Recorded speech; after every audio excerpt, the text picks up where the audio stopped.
सजलेली पाहिली जवाग देहभान हरपल माझ तवाग कासावीस झालो मला सुचना ग काही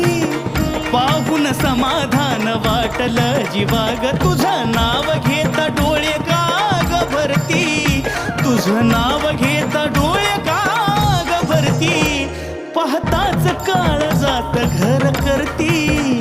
येडा माई तुझी शेंदराची मूर्ती पाहताच काळ जात घर करती